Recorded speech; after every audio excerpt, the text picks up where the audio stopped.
Friends, ये story का 8वां भाग है। अगर आपने इससे पहले वाले भाग नहीं देखे हैं तो डिस्क्रिप्शन में लिंक है, आप वहां जाकर देख सकते हो। अगर आपको स्टोरी अच्छी लगे तो लाइक एंड शेयर जरूर करना। हर रोज स्टोरी का नया भाग देखने के लिए चैनल को सब्सक्राइब करके बेल आइकन को प्रेस कर लेना, ताकि हर आने वाली वीडियो की नोटिफिकेशन आपको मिल जाए। Life care hospital. अंश का खून बहना बंद ही नहीं हो रहा था। डॉक्टर की पूरी टीम कोशिश कर रही थी कि खून बहने से रुक जाए। बहुत कोशिश करने के बाद अंश की ब्लीडिंग रोकने में डॉक्टर कामयाब हो गए, जिससे सारे डॉक्टर एक राहत की सांस लेते हैं। तभी डॉक्टर ने नर्स की तरफ देखते हुए पूछा, क्या ब्लड अरेंज हुआ? उस नर्स ने कहा, सर, एक बोतल हमारे पास था, एक बोतल का और अरेंजमेंट हुआ है। अभी एक बोतल और बाकी है। सब पेशेंट के डेट का इंतजार कर रहे हैं। उसकी बात सुनकर डॉक्टर ने उस नर्स पर चिल्लाते हुए कहा, व्हाट? अभी तक ब्लड का अरेंजमेंट नहीं हुआ? तुम लोग क्या कर रहे हो? पहली बोतल जो पेशेंट को हमने ब्लड दिया है, उससे कोई फायदा नहीं हुआ। अभी हमें तुरंत दूसरी बोतल ब्लड पेशेंट को चढ़ाना पड़ेगा, क्योंकि अभी तो फिलहाल के लिए ब्लीडिंग कम हुई है, लेकिन हम कह नहीं सकते कब ब्लीडिंग स्टार्ट हो जाए, या ये भी हो सकता है कि ब्लीडिंग ना भी हो और कोई बाय मिस्टेक ब्लीडिंग हुई तो हमें पेशेंट को ब्लड चढ़ाना होगा।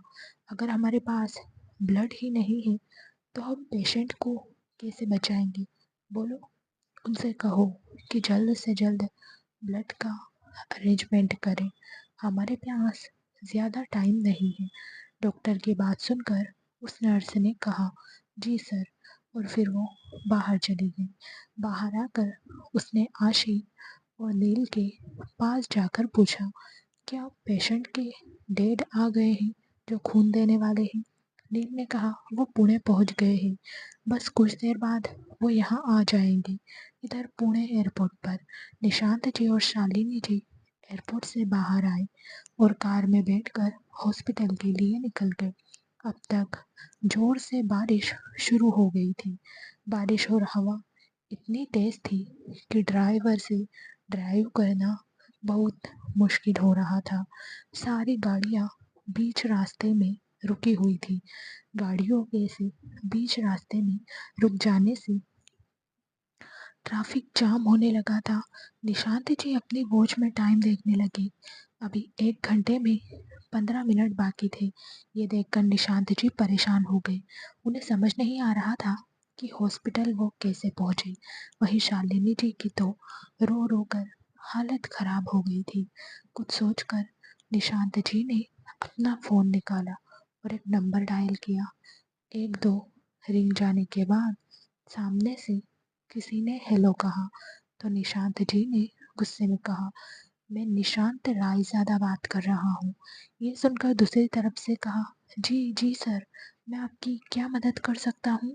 तो निशांत जी ने कहा, मुझे पुणे एयरपोर्ट से लाइफ केयर हॉस्पिटल तक जाने वाले रास्ते में जितना भी ट्रैफिक जाम है वो क्लियर चाहिए। मैं तुम्हें 5 मिनट का टाइम देता हूँ। अगर इससे 1 मिनट भी ज़्यादा हुआ तो तुम जानते हो अंजाम बहुत बुरा होगा। निशांत जी की धमकी सुनकर सामने वाले इंसान ने डरते हुए कहा, जी सर, मैं अभी करता हूँ। और फिर वह चेयर छोड़कर बाहर भाग गया। उनके पास जितने भी स्टाफ थे वो सबको लेकर चला गया। वो आदमी कोई और नहीं बल्कि पुलिस कमिश्नर अजय सक्सेना थे। निशांत जी के कॉल करने पर उनके अंदर जितने भी पुलिस स्टेशन थे उन्होंने सबको कॉल करके वहां बुलाया और सबको वार्निंग दी कि 1 मिनट के अंदर पुणे एयरपोर्ट से लाइफ केयर हॉस्पिटल तक का सारा रास्ता क्लियर हो जाना चाहिए। उनकी बात सुनकर सारे पुलिस वाले ने हाँ में अपना सिर हिलाया और रास्ता क्लियर करने में लग गए। रास्ते में इतनी पुलिस को देखकर सब लोग हैरान हो गए थे और एक दूसरे से बातें करने लगे थे। अगर आपने अभी तक चैनल को सब्सक्राइब नहीं किया है तो सब्सक्राइब कर लीजिए। स्टोरी अच्छी लगे तो लाइक एंड शेयर ज़रूर करना। क्या अमन अंशु को बचा पाएगा? क्या अमन टाइम पर हॉस्पिटल पहुंचेगा? जानने के लिए हमारे साथ स्टोरी में आखिरी तक बने रहना। सब आपस में पूछने लगे, आखिर क्या हुआ है? क्या इतनी तेज बारिश में किसी बड़े आदमी का एक्सीडेंट हुआ है जो इस तरह से रोड पर पुलिस आ गई है और रास्ता क्लियर करने में लग गई है? वहीं कमिश्नर अजय सक्सेना भागते हुए निशांत जी की कार के पास आकर कार का विंडो नॉक करते हुए बोले, सर बस आप 2 मिनट दीजिए, सब क्लियर हो जाएगा। उसकी बात सुनकर निशांत जी ने कहा, जल्दी करो, मेरे पास टाइम नहीं है, मुझे जल्द से जल्द हॉस्पिटल पहुंचना है। मेरा 1 मिनट यहाँ काटना मुश्किल हो रहा है। उनकी बात सुनकर कमिश्नर ने कहा, जी सर, मैं अभी क्लियर करवाता हूँ। और फिर वो वहाँ से जाने लगे तो निशांत जी ने उन्हें रोकते हुए कहा, मुझे लाइफ केयर हॉस्पिटल तक ट्रैफिक जाम नहीं चाहिए। अगर ऐसा नहीं हुआ तो तुम्हें अपनी नौकरी से हाथ धोना पड़ेगा। उस कमिश्नर ने कहा, जी सर, मैं समझ गया। इतना कहकर वो सारे पुलिस वालों को बुलाकर इंस्ट्रक्शन देने लगे कि 2 मिनट के अंदर सारे पुलिस वालों ने पूरा रास्ता क्लियर कर दिया। रास्ता क्लियर कर होने के बाद कमिश्नर अजय सक्सेना ने निशांत जी के पास जाकर कहा, सर, रास्ता पूरा क्लियर हो चुका है, आप बिना कोई परेशानी के अब हॉस्पिटल पहुंच सकते हो। इधर हॉस्पिटल में आशु और नील को जब पता चला कि सब जगह ट्रैफिक लग चुका है तो ये सुनकर वो दोनों परेशान हो गए थे। तभी उनके पास आकाश ने आकर कहा, क्या हुआ, तुम दोनों इतने परेशान क्यों लग रहे हो?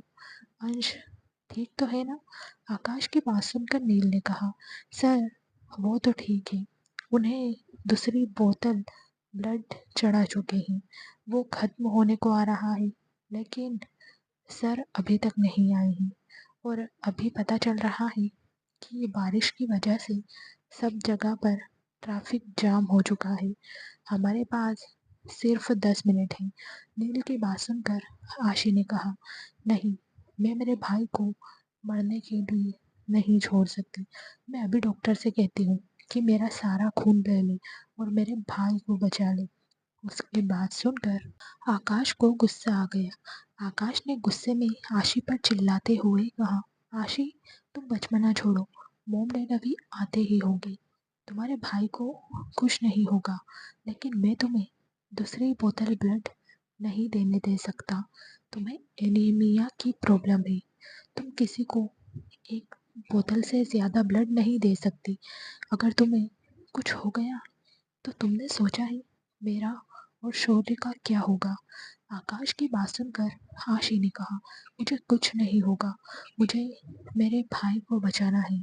प्लीज़ आकाश, मुझे दूसरी बोतल ब्लड देने दीजिए, मुझे कुछ नहीं होगा। इतना कहकर आशी जाने लगी तो आकाश ने उसका हाथ पकड़ते हुए कहा, नहीं आशी, तुम नहीं जाओगी। तो आशी आकाश के हाथ से अपना हाथ छुड़ाने लगी। तभी उनके पीछे से एक रोबदार आवाज आई, तुम्हें एक और बोतल देने की कोई ज़रूरत नहीं है बेटा। आकाश सही कह रहा है, अगर तुम्हें कुछ हो गया तो शौर्य का क्या होगा? कभी सोचा है ये तुमने? ये आवाज़ सुनकर आशी ने पीछे पलट कर देखा तो उसके सामने निशांत जी खड़े थे।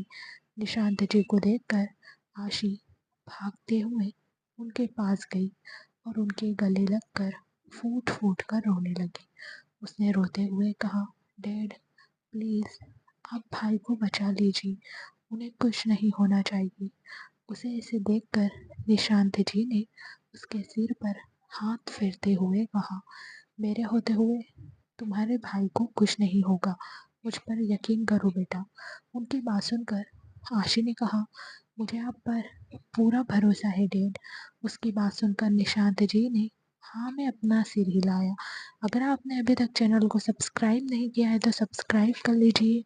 स्टोरी अच्छी लगे तो लाइक एंड शेयर भी ज़रूर करना। आरोही को इतनी बेचैनी क्यों हो रही है? आखिर आरोही को अंश के बारे में कब पता चलेगा? जानने के लिए हमारे साथ बने रहना। और फिर निशांत जी नर्स के साथ ब्लड देने के लिए चले गए। कुछ देर बाद वो ब्लड देकर बाहर आए और सबके पास जाकर बैठ गए। तभी आशी ने निशांत जी की तरफ देखते हुए कहा, डैड, आप ठीक तो है? निशांत जी ने हाँ कहा तो नील ने कहा, सर मैं आपके लिए जूस लेकर आता हूँ। इतना कहकर नील वहाँ से चला गया। तभी निशांत जी ने आशी की तरफ देखते हुए कहा, आशी बेटा, आप और आपकी मोम घर चले जाइए। घर जाकर आराम कीजिए, बहुत लेट हो रहा है। मैं, आकाश और नील हॉस्पिटल में ही, हम यहाँ सब संभाल लेंगे। उनकी बात सुनकर आशी ने कहा, नहीं डैड, मैं भाई को छोड़कर घर नहीं जाऊंगी। उसकी बात सुनकर निशांत जी ने कहा, आशी, मेरी बात सुनो। तुम्हारी मोम की तबीयत ठीक नहीं है। वो भी रो रो कर अपनी तबीयत खराब कर चुकी है। घर पर शौर्य तुम्हारा इंतज़ार कर रहा होगा, इसलिए कह रहा हूँ, मान जाओ बच्चा, मेरे खातिर मान जाओ। निशांत जी को ऐसे रिक्वेस्ट करते देखकर आशी घर जाने के लिए मान गई। उसने शालिनी जी की तरफ देखते हुए कहा, चलिए मोम, हम घर चलते हैं। कल सुबह हम यहाँ जल्दी आ जाएंगे। घर जाने की बात सुनकर शालिनी जी ने मना करते हुए कहा, मुझे कहीं नहीं जाना, मुझे मेरे बेटे के पास रहना है। अगर तुम्हें जाना है तो तुम जाओ, मुझे नहीं जाना। मैं अंश को छोड़कर कहीं नहीं जाऊंगी। मैं एक बार उसे देखना चाहती हूँ। कल ही तो मैंने उससे बात की थी। वो मुझसे कह रहा था कि वो शादी करने के लिए तैयार है और उसने लड़की भी पसंद कर ली है। लेकिन आज कैसे घायल होकर हॉस्पिटल बेड पर पड़ा है। उसे तो अभी शादी करनी है, बच्चे करने हैं। मुझे उसके बेटे या बेटी के साथ खेलना है। वो इस तरह हमें छोड़कर नहीं जा सकता। ना कहकर शालिनी जी फूट फूट कर रोने लगी। उन्हें ऐसे रोते देखकर आशी भी उनके गले लगकर रोने लगी। उसने रोते हुए कहा, मोम, भाई को कुछ नहीं होगा, भाई ठीक हो जाएंगे। अगर कल भाई आपको इस हालत में देखेंगे तो वो मुझे बहुत सुनाएंगे और कहेंगे कि मैंने उनकी गैर मौजूदगी में आपका ख्याल नहीं रखा। उनका गुस्सा तो आप जानती हो ना, कि आप चाहती हो कि आपका बेटा मुझे डांटे। उसके बाद सुनकर शालिनी जी ने ना में अपनी गर्दन हिलाई तो आशी ने कहा, अब चलिए यहाँ से घर, कल हम जल्दी आ जाएंगे। तब तक अमन भाई भी यहाँ पहुँच जाएंगे। वो भाई को ठीक कर देंगे। भाई को कुछ नहीं होगा। मुझे अमन भाई पर पूरा भरोसा है। अमन का नाम सुनकर शालिनी जी ने कहा, तुम सच कह रही हो ना बेटा? अमन मेरे बेटे को बचा लेगा ना? वो मेरे बेटे को कुछ नहीं होने देगा? उनकी बात सुनकर आशी ने हाँ में अपना सिर हिलाया। तभी वहाँ निशांत जी और आकाश आ गए। आकाश ने कहा, मोम, आशी सही कह रही है, अंश को कुछ नहीं होगा। उसकी बात सुनकर निशांत जी ने भी कहा, शालिनी जी, आकाश सही कह रहा है, आप घर जाकर थोड़ा आराम करिए, कल सुबह आ जाना। ये सुनकर शालिनी जी ने निशांत जी की तरफ देखते हुए कहा, आप भी तो थक गए हैं। पहले तो आपने खून दिया है, आपको कमजोरी महसूस हो रही होगी। आप भी चलिए घर, थोड़ा आराम करके कल सुबह जल्दी आ जाना। हम तभी नील अपने हाथ में जूस लेकर आया और उसने निशांत जी को जूस का ग्लास दे दिया। निशांत जी ग्लास लेकर जूस पीने लगे क्योंकि उन्हें बहुत कमजोरी महसूस हो रही थी। शालिनी जी की बात सुनकर नील ने कहा, सर, मैम सही कह रही है। अगर आपने अभी तक चैनल को सब्सक्राइब नहीं किया है तो सब्सक्राइब कर लीजिए। स्टोरी अच्छी लगे तो लाइक और शेयर ज़रूर करना। क्या निशांत जी अंशु को छोड़कर घर जाएंगे? क्या वो आशी की बात मान लेंगे? जानने के लिए हमारे साथ बने रहना। आप जाकर आराम कर लीजिए। मैं और आकाश सर यहाँ हैं। अगर कुछ प्रॉब्लम होगी तो मैं आपको कॉल करूँगा। नील की बात सुनकर निशांत जी ने कहा, लेकिन नील बेटा, अभी आगे वो और कुछ कहते कि तभी उनकी बात को बीच में काटते हुए आकाश ने कहा, पापा, नील सही कह रहा है। आप घर चले जाइए। यहाँ रहकर कोई फायदा नहीं है। नील और आकाश के समझाने पर निशांत जी मान गए और फिर वो आशी और शालिनी जी के साथ घर चले गए। अगली सुबह आरोही सुबह उठकर घर का काम करने लगी, लेकिन उसका दिल बहुत घबरा रहा था। उसका किसी भी काम में मन नहीं लग रहा था। उसे समझ भी नहीं आ रहा था कि जब से मॉल में वो हादसा हुआ था तब से ही उसका दिल इतना बेचैन हो रहा था। उसे ऐसा लग रहा था जैसे वो गोली अंशु को लगी है। ये सोचते ही आरोही ने अपने मन में कहा, मुझे बार बार ऐसी फीलिंग क्यों आ रही है? कुछ दिन पहले अंशु को मारने की कोशिश की गई थी। शायद इसलिए ये मेरा वहम हो सकता है। वो मॉल में क्यों आएंगे?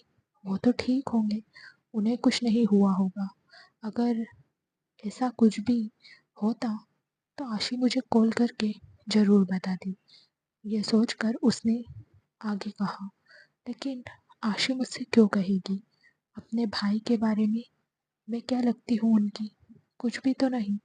मैं तो बस आशी की दोस्त हूँ और कुछ नहीं। आशी अच्छी तरह से जानती है कि मैं उसके भाई से कितनी ज़्यादा नफरत करती हूँ। ये सोचकर उसने खुद को ही डांटते हुए कहा, अरे आरोही, तुम ये सब क्या बकवास कर रही हो? ये सब छोड़ो। कल शायद किसी और को गोली लगी होगी। ये मेरे मन का वहम है। अंश तो ठीक होंगे, उनको कुछ नहीं हुआ है। ये सोचकर वो फिर से काम करने लगी। काम करते करते उसे टाइम का पता ही नहीं चला। जब उसने टाइम देखा तो अभी ऑफिस जाने में सिर्फ आधा घंटा ही बचा था। आरोही जल्दी से रेडी हुई और उसने जाकर रूही को उठाया। उसने रूही को उठाते हुए कहा, रूही बच्चा, उठ जाओ। मम्मा को ऑफिस जाने के लिए देर हो रही है। आपको मुझे अभी आची मासी के घर भी छोड़ना है। आरोही की बहुत कोशिश करने के बाद फाइनली रूही उठ गई और उठते ही रोते हुए पापा पापा कहने लगी। उसके मुंह से पापा शब्द सुनकर आरोही एकदम हैरान हो गई। उसे तो समझ ही नहीं आ रहा था कि वो क्या करे, कैसे रिएक्ट करे।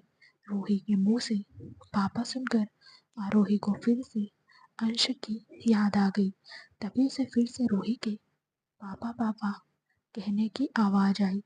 बड़ी उम्र वाले लोग कहते हैं ना, जब दिल से दिल का तार जुड़ता है तो एक दूसरे की तकलीफ का एहसास हो ही जाता है। शायद रूही को भी ये महसूस हो रहा था कि जिससे उसका अनजाने में ही दिल जुड़ चुका है, वो इंसान इस वक्त बहुत बड़ी तकलीफ से गुजर रहा है। भले ही वो अपने मुंह से कुछ कह नहीं पा रही थी, लेकिन वो भी महसूस कर पा रही थी। इस वजह से शायद ना चाहते हुए भी उसके मुंह से पापा शब्द निकल रहा था। रूही के मुंह से दोबारा पापा सुनकर आरोही को गुस्सा आ गया। उसने रूही पर चिल्लाते हुए कहा, रूही, आपने ये शब्द कहाँ से सीखा? आपको ये शब्द किसने सिखाया है? रूही, रोना बंद करो। मम्मा की तरफ देखो। मम्मा आपसे कुछ पूछ रही है। बोलो, आपको पापा कहना किसने सिखाया है? आरोही को गुस्सा करते देखकर रूही और जोर जोर से रोने लगी। उसे इस तरह रोते देखकर आरोही ने खुद को शांत किया और फिर उसने रूही की तरफ देखते हुए कहा, आई एम सो सॉरी बच्चा। मम्मा को इस तरह आप पर चिल्लाना नहीं चाहिए था। मम्मा बहुत बुरी है। देखो, मम्मा अपने कान पकड़कर सॉरी कहती है। मुझे माफ़ कर दो बच्चा, आप रोना बंद करो। चलो हम नहाने चलते हैं। आपको पानी में खेलना पसंद है ना? उसकी बात सुनकर रूही हाँ में अपनी गर्दन हिलाने लगी। तो आरोही ने अपने कान पकड़ते हुए कहा, अब मम्मा आप पर कभी गुस्सा नहीं करेगी। उसे कान पकड़ते देखकर रूही खिलखिलाकर हंसने लगी।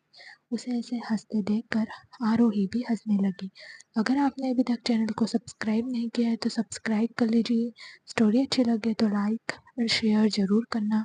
क्या रूही अंश को देख पाएगी? क्या आरोही को अंश की हालत के बारे में कभी पता चलेगा? जानने के लिए हमारे साथ आखिरी तक बने रहना। तभी आरोही ने कहा, क्या आपने मम्मा को माफ़ कर दिया? रूही ने हाँ में अपनी गर्दन हिलाते हुए ताली बजाने लगी। उसे ऐसे ताली बजाते देखकर आरोही ने उसे अपनी गोद में उठाया और उसके गाल पर किस करने लगी। उसे किस करते देखकर रूही भी उसके गाल पर किस करने लगी और फिर दोनों ही हंसने लगी। इस बात से दोनों अनजान थे कि जिससे ना चाहते हुए भी उनके दिल का तार जुड़ चुका है, वो इंसान इस वक्त जिंदगी और मौत से लड़ रहा है। इधर हॉस्पिटल में डॉक्टर इधर उधर भाग रहे थे क्योंकि अंश की पल्स रेट गिरती जा रही थी। डॉक्टर बहुत कोशिश कर रहे थे कि अमन के आने तक अंश की पल्स रेट नॉर्मल कर सके, लेकिन उनसे कुछ नहीं हो रहा था। ये देखकर एक डॉक्टर भागकर आकाश और निशांत जी के पास गया और उन्हें देखते हुए बोला, सर डॉक्टर अमन कब तक आएंगे? ये सुनकर आकाश ने कहा, क्यों, क्या हुआ? डॉक्टर आप इतना परेशान क्यों हैं? उसकी बात सुनकर उस डॉक्टर ने कहा, सर पेशेंट का पल्स रेट गिरता जा रहा है, हमें जल्द से जल्द उनकी सर्जरी करनी होगी। हमारे पास बहुत कम टाइम है, अभी हमारे पास सिर्फ आधा घंटा है, उससे पहले ही उनकी सर्जरी करना ज़रूरी है। प्लीज़ जल्द से जल्द कैसे भी करके आप डॉक्टर अमन को यहाँ बुलाइए, वरना पेशेंट को हम नहीं बचा पाएंगे। डॉक्टर की बात सुनकर आकाश और बाकी सब परेशान हो गए। तभी आकाश ने कहा, मैं अमन को कॉल करके पूछता हूँ वो कहाँ है। अभी तक तो वो इंडिया पहुंच गया होगा। इधर दूसरी तरफ आरोही ने रूही को तैयार किया और टैक्सी लेकर आशी के घर के लिए निकल गई। कुछ देर बाद वो आशी के घर पहुंच गई और डोरबेल बजाने लगी तो एक सर्वेंट ने आकर डोर ओपन किया। जब उस सर्वेंट ने आरोही और रूही को देखा तो उसके चेहरे पर स्माइल आ गई, क्योंकि आशी के घर के सारे सर्वेंट रूही को बहुत पसंद करते थे। उस सर्वेंट ने आरोही की तरफ देखते हुए कहा, मैम आप अंदर आ जाइए।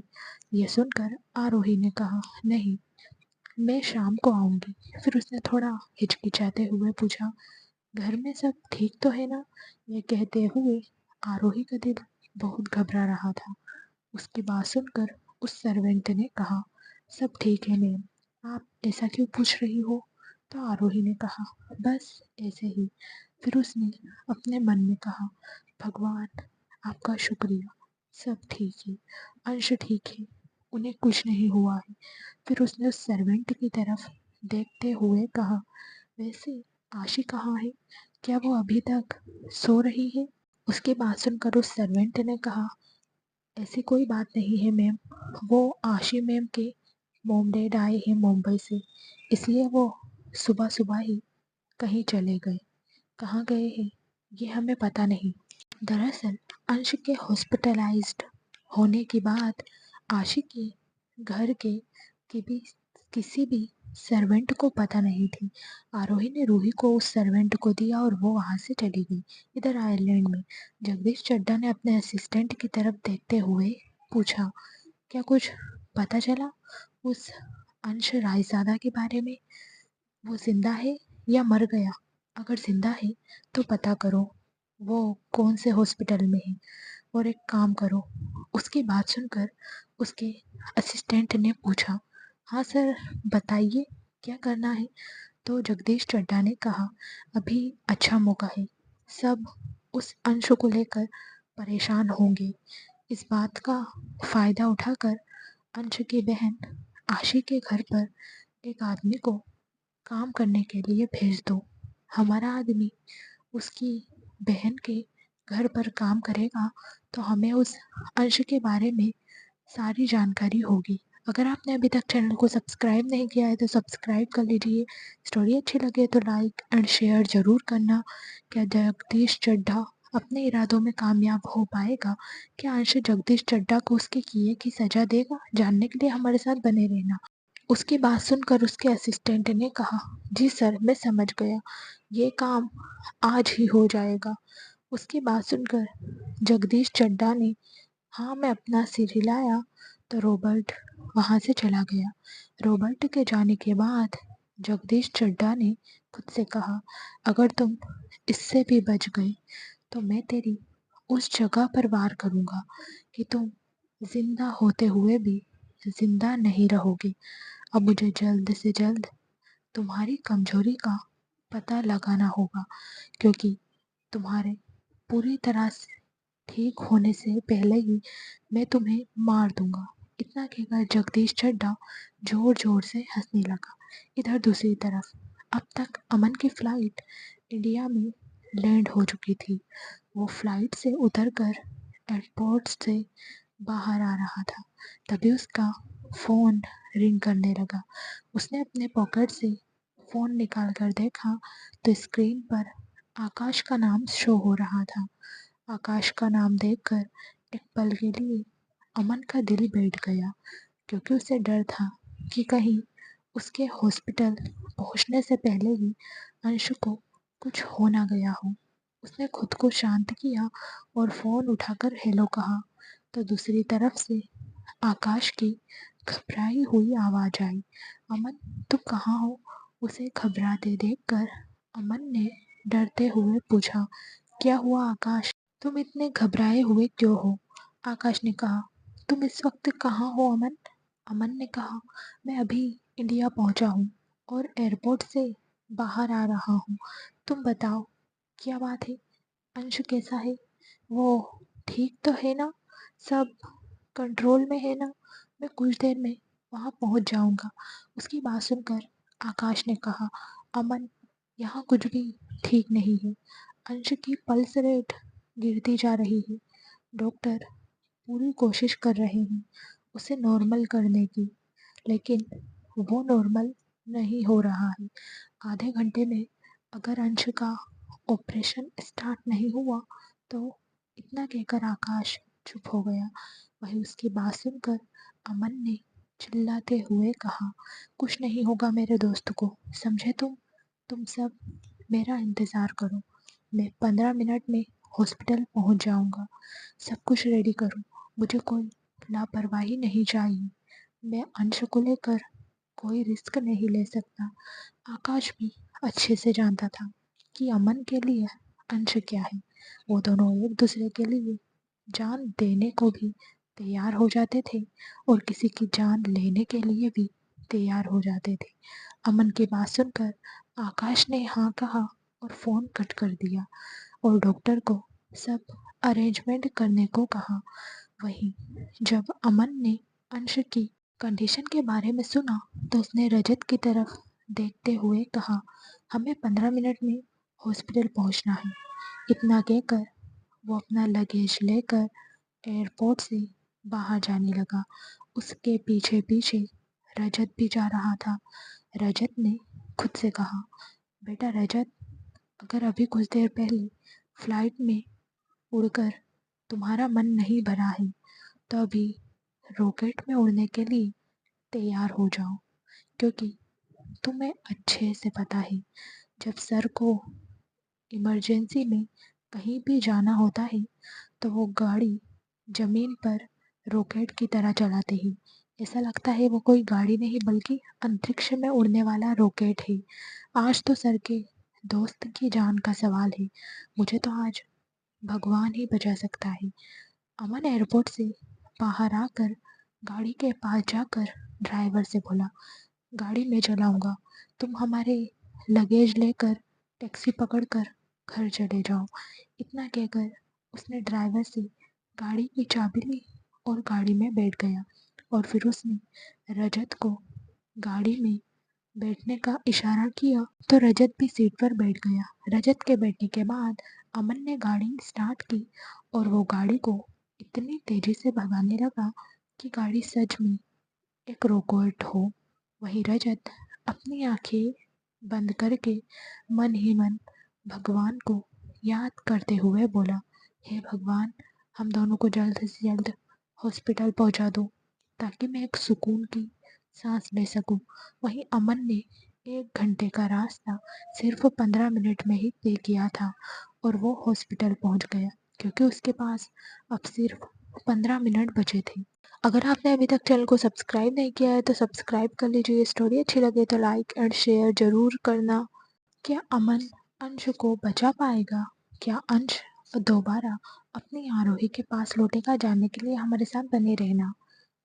वो गाड़ी से बाहर आया और हॉस्पिटल के अंदर भाग गया। वही रजत गाड़ी से बाहर आया और लंबी लंबी सांस लेते हुए अमन के पीछे चला गया। अमन जब रिसेप्शन पर पहुंचा तो उसने देखा आकाश पहले से ही उनका वहां इंतजार कर रहा था। वहीं अंश को हॉस्पिटल की ऐसी जगह पर रखकर ऑपरेट किया जा रहा था। उस जगह के बारे में सिर्फ वहाँ की हायर अथॉरिटी और डॉक्टर के अलावा कोई भी नहीं जानता था। आकाश अमन को लेकर उस जगह पर चला गया जहां अंश को रखा गया था। वहां पहुंचकर आकाश ने अमन और रजत से एक तरफ इशारा करते हुए कहा, वहां चेंजिंग रूम में तुम जल्दी से जाकर चेंज करो, ऑलरेडी सारी अरेंजमेंट हो चुकी है, हमारे पास टाइम नहीं है, जल्दी जाओ। तभी वहां पर आशी, निशांत जी और शालिनी जी आ गए। अमन को देखकर आशी ने कहा, अमन भाई, अंश भाई को आप कुछ नहीं होने दोगे ना? उसकी बात सुनकर अमन ने कहा, मैं पूरी कोशिश करूंगा, मैं उसे कुछ नहीं होने दूंगा, आप टेंशन मत लीजिए। इतना कहकर वो बिना किसी को देखे चेंजिंग रूम में चला गया। इधर रायजादा कारपोरेशन में आरोही रायजादा कारपोरेशन आ गई थी और वो वहाँ अपने काम में बिजी हो गई थी। तभी उसके केबिन में कनक आ गई। उसने आरोही की तरफ देखते हुए पूछा, आरोही, तुम कैसी हो?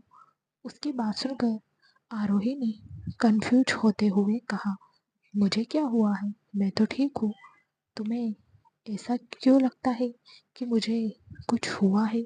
ये सुनकर कनक ने कहा, ऐसा नहीं है आरोही, वो कल मॉल में जो कुछ भी हुआ था, मुझे लगा कि तुम उसे लेकर परेशान होगी और डर भी गई होगी क्योंकि रूही हमारे साथ थी।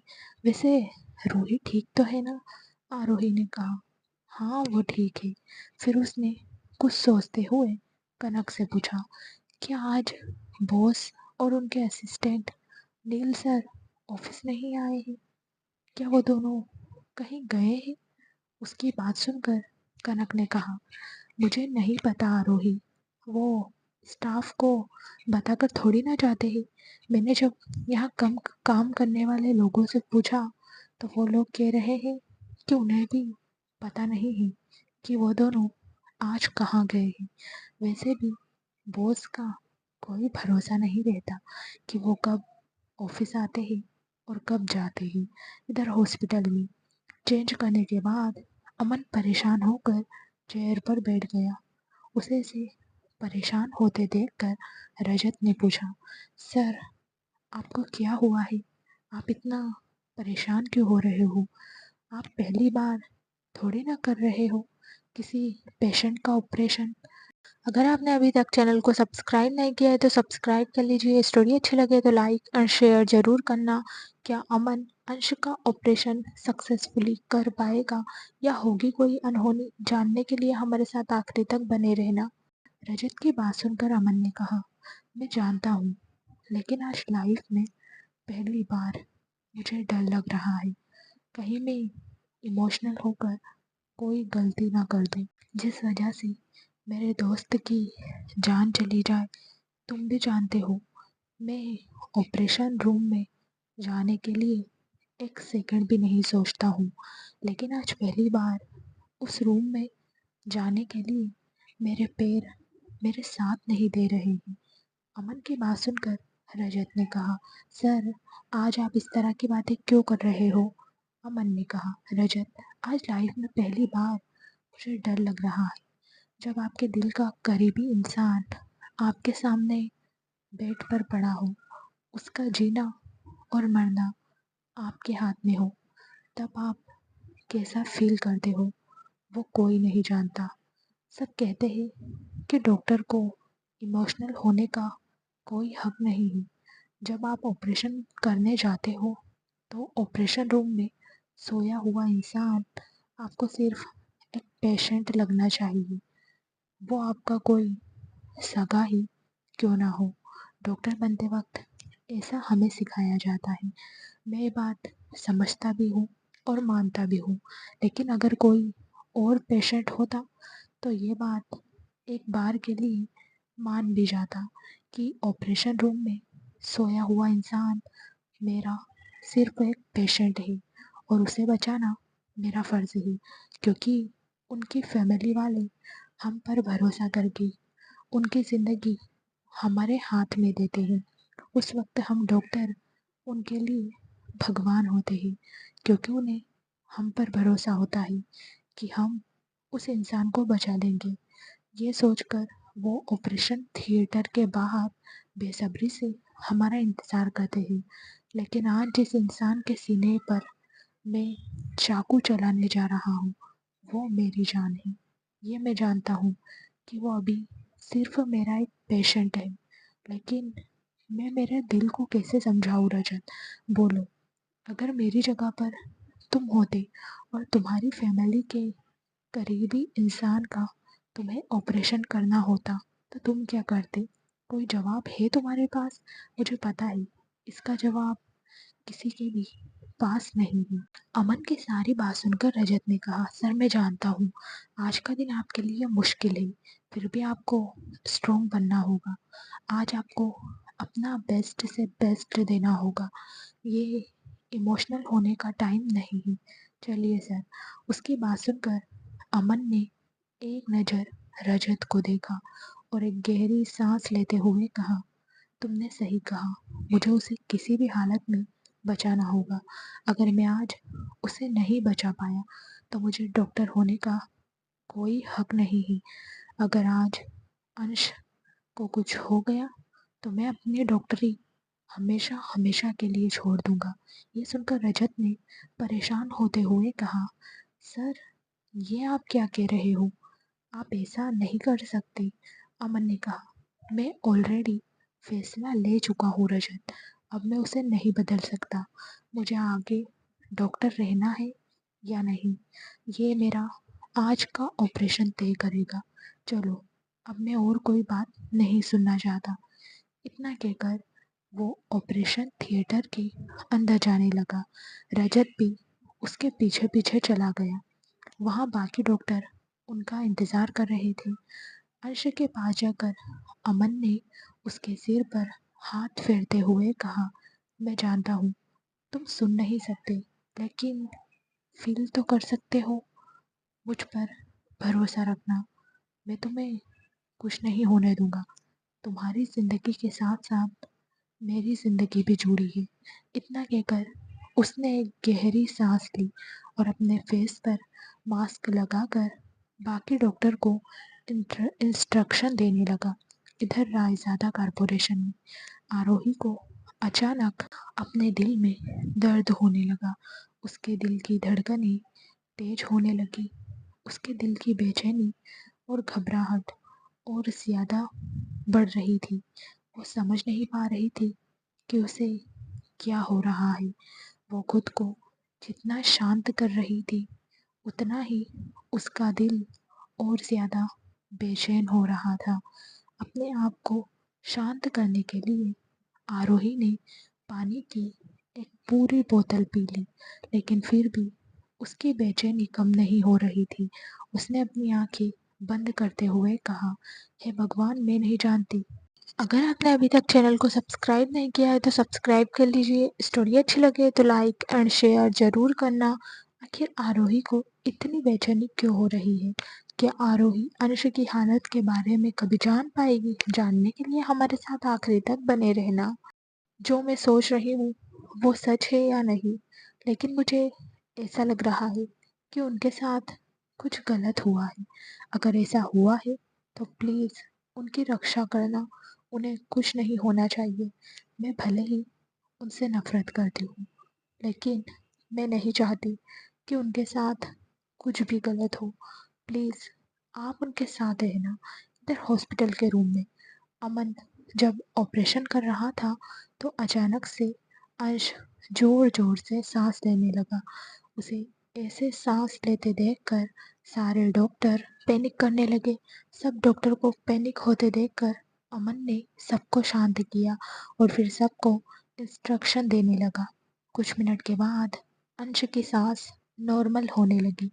ये देखकर सारे डॉक्टर ने एक राहत की सांस ली और अपना काम करने लगे, क्योंकि सारे डॉक्टर जानते थे कि उनके सामने लेटा इंसान कोई मामूली इंसान नहीं है, बल्कि इस दुनिया का बेताज बादशाह है, जो बिजनेस की दुनिया में किंग के नाम से जाना जाता है।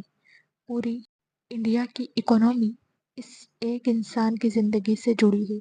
अगर इसे कुछ भी हुआ तो देश का इकोनॉमिक सिस्टम हिलने में कोई नहीं रोक सकता। अब तक अंश का ऑपरेशन स्टार्ट हुए 12 घंटे हो चुके थे। बाहर उसके फैमिली मेंबर बेसब्री से अमन के बाहर आने का इंतज़ार कर रहे थे। वहीं अमन बिना रुके अंश का ऑपरेशन कर रहा था। उसने अंश की बॉडी से बिना किसी प्रॉब्लम के गोली निकाल दी थी। गोली निकालने के बाद वो उस जगह पर पट्टी करने लगा। अब तक लगभग ऑपरेशन खत्म होने को आया था, या ये कहे कि ऑपरेशन सक्सेसफुली हो गया था। ऑपरेशन कंप्लीट करने के बाद सारे डॉक्टर एक दूसरे को बधाई देने लगे। अमन को सारे डॉक्टर कॉन्ग्रेट्स कर रहे थे, लेकिन अमन ने किसी को कोई जवाब नहीं दिया और चेंजिंग रूम में चला गया। उसके पीछे पीछे रजत भी चेंजिंग रूम में चला गया। वो जानता था कि इस वक्त अमन की क्या हालत है। अमन चेंजिंग रूम में आकर अपनी आंखें बंद करके चेयर पर बैठ गया। तभी रजत ने उसके कंधे पर हाथ रखते हुए कहा, सर आप ठीक तो हो? रजत की आवाज़ सुनकर अमन उसके गले लगकर रोने लगा। थोड़ी देर रोने के बाद उसने खुद को संभालते हुए कहा, रजत, मैंने मेरे दोस्त की जान बचा ली। मैंने उसे कुछ नहीं होने दिया।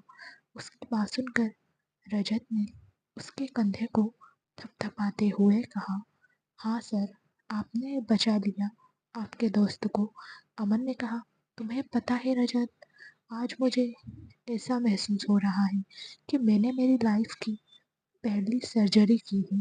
पहली सर्जरी करने के बाद हमें जो खुशी होती है, मुझे अंश की सर्जरी करके आज वही खुशी महसूस हो रही है।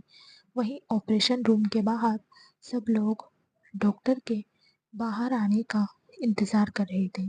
तभी एक डॉक्टर बाहर आया और आकाश की तरफ देखते हुए बोला, सर, ऑपरेशन सक्सेसफुल रहा। हमने वो गोली निकाल दी है। अभी तो फ़िलहाल के लिए वो खतरे से बाहर है।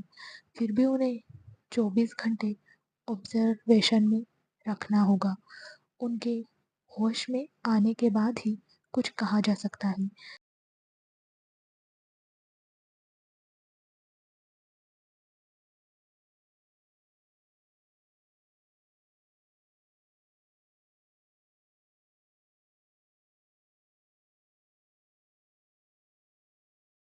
कुछ देर बाद उन्हें आईसीयू में शिफ्ट किया जाएगा।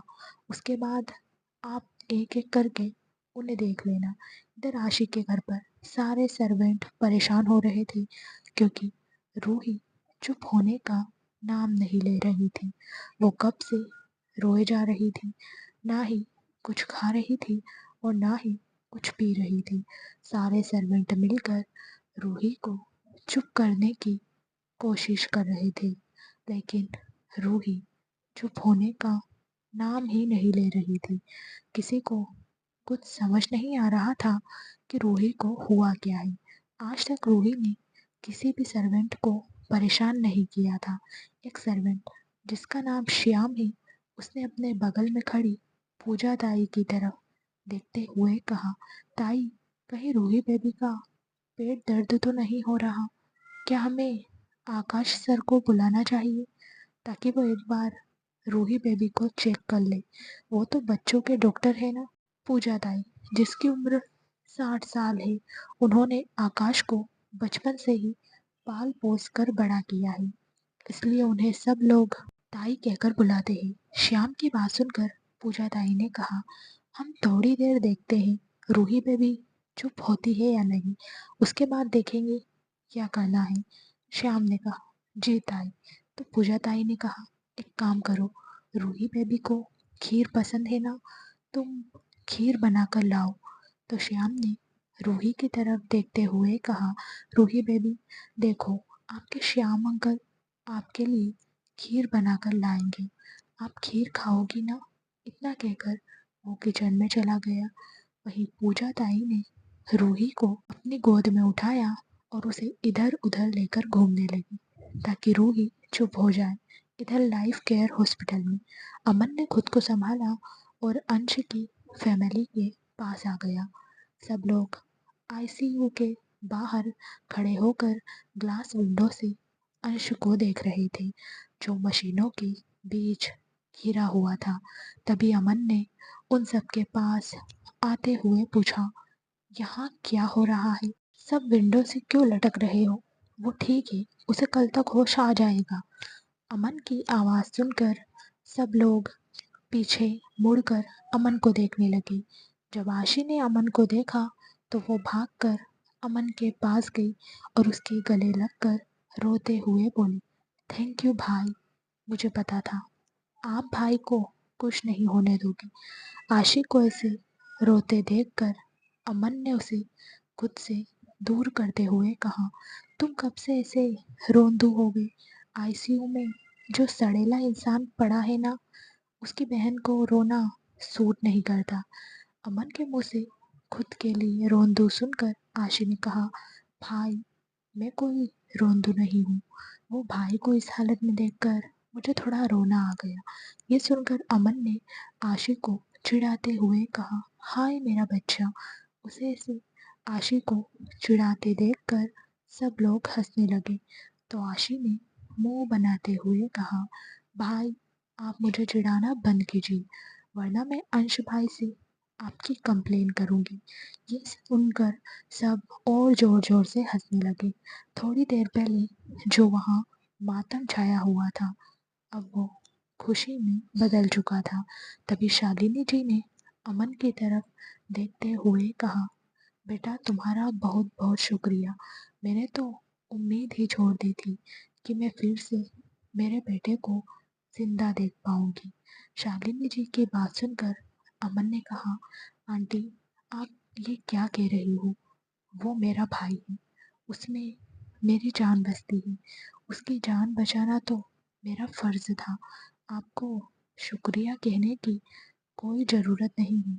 तभी निशांत जी ने अमन की तरफ देखते हुए कहा, अब वो कैसा है? तो अमन ने कहा, फिलहाल के लिए वो ठीक है अंकल, लेकिन कल तक अगर उसे होश नहीं आया तो प्रॉब्लम हो सकती है। मुझे पूरा यकीन है वो जहरीला नाग इतनी जल्दी नहीं मरेगा। जब तक वो अपने दुश्मनों को अपने जहर से मार नहीं देगा, तब तक उसे कुछ नहीं होगा। उसकी बात सुनकर निशांत जी ने गुस्से में कहा, तुम मेरे बेटे को मेरे सामने ही जहरीला नाग कह रहे हो? इतना कहकर निशांत जी अमन को घूरने लगे। उन्हें खुद को ऐसे घूरते देखकर अमन ने अपना सिर नीचे झुका दिया और उन्हें सॉरी कहा। तो निशांत जी ने हंसते हुए कहा, वैसे अमन बेटा, अगर आपने अभी तक चैनल को सब्सक्राइब नहीं किया है तो सब्सक्राइब कर लीजिए। स्टोरी अच्छी लगे तो लाइक एंड शेयर ज़रूर करना। क्या आरोही और रूही के बारे में कभी अंश के घर वालों को पता चल पाएगा? कि आशी अपने मॉम डैड को बताए कि रूही के बारे में जानने के लिए हमारे साथ बने रहना। तुमने अपने दोस्त का नामकरण तो अच्छा किया है, ये नाम उसको सूट भी करता है। आगे से मैं भी उसे जहरीला नाग कहकर ही बुलाऊंगा। उनकी बात सुनकर अमन ने कुछ सोचते हुए कहा, लेकिन अंकल, मुझे ये समझ नहीं आ रहा, इस जहरीला नाग को डसने की किसने कोशिश की है? अभी ठीक होते ही सबसे पहला काम ये वही करेगा कि जिस आदमी ने इसे छेड़ने की कोशिश की है, ये उसे जब तक नहीं डस लेगा तब तक ये चुप नहीं बैठेगा। उसकी बात सुनकर निशांत जी ने हंसते हुए कहा, ये बात भी सही है बेटा, अब तो उस इंसान को इस नाग के जहर से भगवान ही बचा सकता है। उनकी बात सुनकर अमन ने कहा, अंकल, अब उस इंसान को भगवान भी नहीं बचा सकता, लेकिन उस इंसान के साथ साथ ये आईसीयू में सो रहा नाग हमारा जीना मुश्किल कर देगा, क्योंकि 3 साल से ये चुप था। पता नहीं ये कौन सा तांडव करेगा। कहीं ऐसा ना हो अंकल, ये नाग उस इंसान को लड़की के कपड़े पहनाकर नागिन डांस करवाए। अमन की बात सुनकर वहां खड़े सारे लोग हंसने लगे। वहीं अमन की ऐसी बातें सुनकर आकाश ने हंसते हुए कहा, तू कभी नहीं सुधर सकता। अभी अभी तुमने जो अंश के बारे में कहा है ना, वो सब बात उसके सामने मत कर देना। कहीं ऐसा ना हो कि वो अपने दुश्मन को नागिन डांस करवाने की बजाय तुम्हें इस हॉस्पिटल में नागिन डांस करवा दे। आकाश की बात सुनकर आशी ने कहा, आकाश, आप भाई को डराइए मत। फिर उसने अमन की तरफ देखते हुए कहा, वैसे अमन भाई, आपने अंश भाई के लिए जो कुछ भी किया उसके लिए थैंक यू सो मच। उसकी बात सुनकर अमन ने आकाश की तरफ देखते हुए कहा, आकाश, अपनी बीवी को जरा समझाओ। मैंने अभी अभी माहौल को ठीक करने के लिए इतनी बकवास की है, और यह है कि फिर से वही सब बातें करने लग गई। उसकी बात सुनकर आशी ने कहा, सॉरी भाई। तो अमन ने कहा, कोई बात नहीं, मैं जाकर एक बार अंशु को चेक करता हूँ। इतना कहकर वो आईसीयू के अंदर चला गया। वहां जाकर वो अंशु को मॉनिटर करने लगा। बाहर खड़े सब लोग अमन को देख रहे थे। कुछ देर बाद अमन बाहर आया और सबकी तरफ देखते हुए बोला, वो ठीक है, बस आज का दिन बिना किसी परेशानी के निकल जाए तो कल सुबह उसे होश आ जाएगा। इधर रायज़ादा कारपोरेशन में आरोही सबके साथ केबिन में बैठकर प्रोजेक्ट के बारे में डिस्कशन कर रही थी।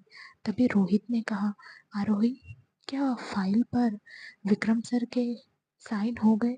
अगर साइन हो गए हैं तो तुम मुझे वो फाइल दे दो। उसकी बात सुनकर आरोही ने कनक की तरफ देखते हुए पूछा, कनक, वो फाइल तो मैंने तुम्हें दी थी ना विक्रम सर के साइन लेने के लिए, तुमने वो फाइल कहाँ रखी है? उसे रोहित को दे दो, ताकि कल से हम जमीन पर काम स्टार्ट करवा सकें। एक बार काम शुरू हो जाए फिर कोई टेंशन नहीं है। आरोही की बात सुनकर कनक ने कहा, आरोही, मेरे पास फाइल नहीं है। मैं तो वो फाइल विक्रम सर को देकर घर चली गई थी। मैंने उसे कहा था कि वो साइन करके तुम्हें दे दे। मुझे नहीं पता था कि उन्होंने अभी तक साइन करके वो फाइल रिटर्न नहीं की है। उसकी बात सुनकर रोहिणी ने चिढ़ते हुए कहा, जब तुम्हें ढंग से काम करना नहीं आता तो तुम वो काम लेती ही क्यों हो? अगर उस दिन मुझे फाइल लेकर जाने दिया होता तो आज इस तरह से सब परेशान नहीं होते। रोहिणी की बात सुनकर कनक उसे बुरी तरह से घूरने लगी। इधर आशी के घर पर, अगर आपने अभी तक चैनल को सब्सक्राइब नहीं किया है तो सब्सक्राइब कर लीजिए। स्टोरी अच्छी लगे तो लाइक और शेयर ज़रूर करना। क्या कनक विक्रम के प्यार को समझ पाएगी? क्या वो कभी विक्रम से प्यार करेगी? क्या विक्रम कनक को अपने प्यार का एहसास करवा पाएगा जानने के लिए हमारे साथ आखिरी तक बने रहना। जब रूही रोना बंद नहीं करती है तो सारे सर्वेंट थक हार कर पूजा ताई से कहने लगते हैं कि आप आशी मैडम को कॉल कीजिए और उनसे कहिए कि रूही बेबी बहुत रो रही है। सारे सर्वेंट की बात पूजा ताई को भी सही लगी, इसलिए उन्होंने आशी को कॉल किया। आशी ने फ़ोन पिक किया और पूछा, क्या हुआ ताई, सब ठीक तो है ना? उसकी बात सुनकर पूजा ताई ने परेशान होते हुए कहा, मैडम रूही बेबी कब से रो रही है। हम लोगों ने उसे चुप करवाने के लिए सब कुछ ट्राई किया, लेकिन वो चुप नहीं हो रही। मैडम आप कहाँ हो? प्लीज़ एक बार आप घर आकर रूही बेबी को देख लीजिए। हमें उसकी मॉम का नंबर नहीं पता है। अगर आपके पास उसकी मॉम के नंबर हो तो आप उन्हें कॉल कर दीजिए। पूजा ताई की बात सुनकर आशी ने कहा, उसकी कोई ज़रूरत नहीं है, मैं आ रही हूँ, तब तक आप रूही को संभाल लेना। आशी की बात सुनकर पूजा ताई ने हाँ कहा तो आशी ने फ़ोन कट कर दिया। इधर आशी को इसे परेशान होते देखकर और रूही का नाम सुनकर उसके साइड में बैठी शालिनी जी ने पूछा, ये रूही कौन है बेटा और तुम्हारे घर में क्या कर रही है? दरअसल शालिनी जी ने अभी तक रूही को नहीं देखा था। वो कल रात को देर से आशी के घर गई थी और सुबह जल्दी हॉस्पिटल आ गई थी। तब तक आरोही रूही को लेकर आशी के घर नहीं गई थी। शालिनी जी की बात सुनकर आशी परेशान हो गई। उसने अपने मन में कहा, अब मैं मोम से क्या कहूँ? मैं उनको सच भी नहीं बता सकती कि रूही आरोही की बेटी है, क्योंकि मोम तो आरोही को अपनी बेटी मानती है। अगर उन्हें ये बात पता चल गई कि रूही आरोही की बेटी है तो वो ढेर सारे सवाल पूछेंगी। लेकिन मैं कब तक मोम से रूही का सच छुपाऊंगी? अब तो मोम और डैड भाई के ठीक होने तक यहीं रहेंगे। इस बीच अगर उन्होंने रूही को आरोही के साथ देख लिया तो मैं उन्हें क्या जवाब दूंगी? मैं अभी मोम डैड को भाई का सच भी नहीं बता सकती। मुझे कुछ ना कुछ बात बनाकर मोम से ये बात छुपानी होगी। वहीं आशी से थोड़ी दूरी पर बैठा आकाश आशी को परेशान होते देख रहा था। आशी को ऐसे परेशान होते देखकर उसने शालिनी जी के पास जाते हुए कहा, मॉम वो रूही एक 2.5 साल की छोटी बच्ची है। उसके मॉम डैड मेरे अच्छे दोस्त हैं। वो दोनों काम पर जाते हैं। उनके घर पर कुछ प्रॉब्लम है, इस वजह से वो अपनी बेटी रूही को कुछ दिन के लिए सुबह हमारे घर पर छोड़कर जाते हैं और शाम को अपने साथ वापस घर ले जाते हैं। आकाश की बात सुनकर शालिनी जी ने कहा, अच्छा ऐसा है क्या? तो आकाश ने हाँ में अपना सिर हिलाया। वहीं आकाश को बात संभालते देखकर आशी ने आंखों आंखों में ही उसे थैंक्स कहा। फिर उसने शालिनी जी की तरफ देखते हुए कहा, मॉम मैं घर जा रही हूँ, क्या आप मेरे साथ घर चल रही हो? वैसे भाई को कल होश आएगा, आप यहाँ रहकर क्या करोगी? डैड को भी हम साथ में लेकर चलते हैं, उन्हें भी अभी आराम की ज़रूरत है।